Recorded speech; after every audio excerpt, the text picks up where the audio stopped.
சென்னை தலைமை செயலகத்தில் வடகிழக்கு பருவமழை முன்னேற்பாடுகள் குறித்த ஆலோசனைக் கூட்டம் நடைபெற்று வருகிறது. இதை பற்றின மேலும் விவரங்களை எமது செய்தியாளர் பாண்டியராஜன் வழங்க கேட்கலாம். பாண்டியராஜன், வணக்கம். இது குறித்தான விவரங்கள்.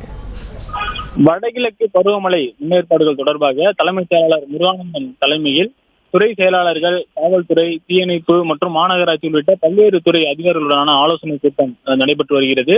சென்னை தலைமைச் செயலகத்தில் இந்த ஆலோசனைக் கூட்டமானது தற்போது தொடங்கி நடைபெற்று வருகிறது. மழைநீர் வடிகால் பணிகள், நீர்நிலைகளில் உள்ள ஆகாய தாமரைகளை அகற்றுவது உள்ளிட்டவையை போர்க்கால அடிப்படையில் கொள்ள வேண்டும் என கூட்டத்தில் அறிவுறுத்தப்பட்டிருப்பதாகவும் தகவல் கிடைத்திருக்கிறது.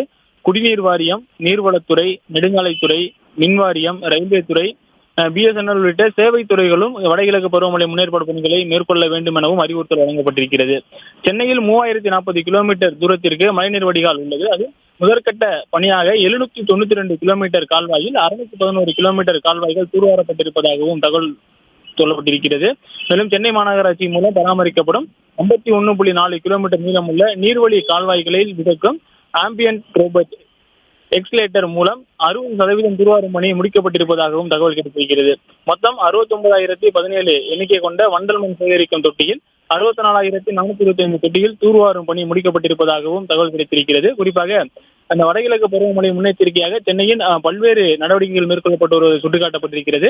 2021 முதல் 24 வரை 2,958 கோடி மதிப்பீட்டில் 745.79 கிலோமீட்டர் நீளத்திற்கு புதிதாக மழைநீர் கால்வாய் கட்டப்பட்டிருப்பதாகவும் தெரிவிக்கப்பட்டிருக்கிறது.